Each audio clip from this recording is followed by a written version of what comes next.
আসসালামু আলাইকুম। 5ই আগস্ট ঘিরে গত কয়েকদিন ধরেই নানা রকম গুজব গুঞ্জন তৈরি হচ্ছে। বিশেষ করে আওয়ামী লীগ সংশ্লিষ্ট সূত্রগুলি বলছিল যে আগস্টের প্রথম সপ্তাহে কিছু একটা হতে পারে। কেউ কেউ বলছেন এটা নিছক গুজব, কেউ কেউ আবার একে গুরুত্ব দিচ্ছেন। এখন যেটা দেখা যাচ্ছে যে পুলিশের বিশেষ শাখা এসবির একটি রিপোর্ট সামনে এসেছে, যেখানে বেশ কিছু ভয়ঙ্কর তথ্যই আসলে রয়েছে।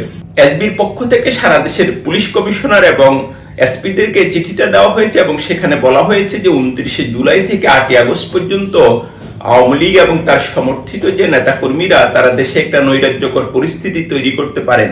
সরকারি বেসরকারি স্থাপনায় হামলা হতে পারে, ভাঙচুর হতে পারে। এই ব্যাপারে পুলিশকে বিশেষভাবে অ্যালার্ট করা হয়েছে। তাহলে এতদিন যেটা গুজব গুঞ্জন মনে করা হচ্ছিল সেটা যে আসলে নিছক গুজব নয়, সেটা অনেকটাই বোঝা যাচ্ছে। যদিও আসলে পরিস্থিতি ঠিক কিরকম সেটা এখনো স্পষ্ট নয়। এই পরিস্থিতিতে সরকারের একজন উপদেষ্টা এবং আমরা যেটা জানি যে জুলাই অভ্যুত্থানের অন্যতম নেতা আসিফ মাহমুদের একটি ফেসবুক পোস্ট গত রাতে বিপুল আগ্রহের জন্ম দেয়। তিনি যেটা লিখেন যে একমাত্র গণতান্ত্রিক প্রক্রিয়ায় দায়িত্ব হস্তান্তর হবে, ক্ষমতায় যেই আসুক।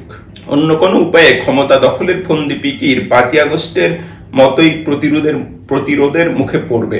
আসিফ মাহমুদ বিস্তারিত কিছুই বলেননি, কিন্তু যেটা বললাম যে তার এই পোস্ট নিয়ে রাত থেকেই ব্যাপক আলোচনা চলছে সোশ্যাল মিডিয়াতে, নানা রকম প্রশ্ন। আমি সরকারের একটা উচ্চ পর্যায়ের সূত্রের কাছে গত রাতে এই ব্যাপারে জানতে চেয়েছিলাম। তিনি অবশ্য কোনো রকম বড় কোনো সংকট দেখেন না এবং তিনি মনে করেন না যে এরকম কোনো পরিস্থিতি তৈরি হচ্ছে যে সরকার বিপাকে পড়তে পারে। সেই যাই হোক, কিছুটা যে সমস্যা হচ্ছে বা কিছুতে গুজব গুঞ্জন রয়েছে সেটা কিন্তু একদম পরিষ্কার এখন। আরেকটা বিষয়, সরকারি একটি সূত্র যেটা জানিয়েছে, আগেই আমি আমার একটা ভিডিওতে আলোচনা করেছিলাম যে 5ই আগস্ট জাতির উদ্দেশ্যে ভাষণ দেবেন প্রধান উপদেষ্টা প্রফেসর মোহাম্মদ ইউনূস। সে ভাষণে তিনি কি বলবেন সেটা নিয়ে বেশ আগ্রহ রয়েছে বাংলাদেশের রাজনীতিতে।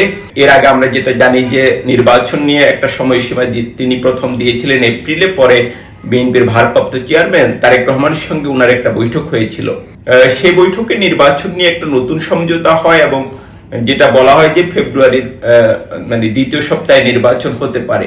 এখন সরকারি সূত্র যেটা জানাচ্ছে যে প্রধান উপদেষ্টা জাতির উদ্দেশ্যে যে ভাষণ দেবেন সেখানে নির্বাচনের তারিখের ব্যাপারে একটা স্পষ্ট ঘোষণা থাকবে, তবে নির্বাচনের সুনির্দিষ্ট কোনো তারিখ তিনি বলবেন না। তিনি যেটা বলবেন যে ফেব্রুয়ারির প্রথমার্ধে নির্বাচন হবে এবং নির্বাচন কমিশন নির্ধারিত সময়ে তফসিল ঘোষণা করবে।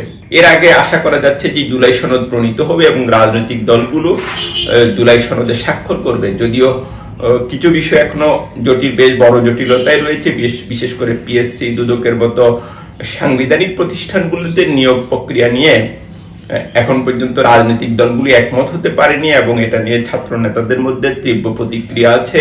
বর্তমান সরকারের আমলেও পিএসসির কিছু কাঠামোগত নিয়োগ নিয়ে এরই মধ্যে বিতর্ক তৈরি হয়েছে। সব মিলিয়ে পরিস্থিতি যে একেবারে নিয়ন্ত্রণে তা নয়। জামাতের একজন নেতার কাছে গত রাতে জানতে চেয়েছিলাম যে জুলাই সনদ নিয়ে আর জটিলতা রয়েছে কিনা।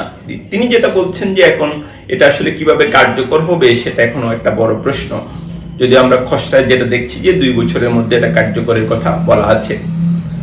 সব মিলিয়ে 5ই আগস্ট ঘিরে এক ধরনের উত্তেজনাকর পরিস্থিতি তৈরি হয়েছে।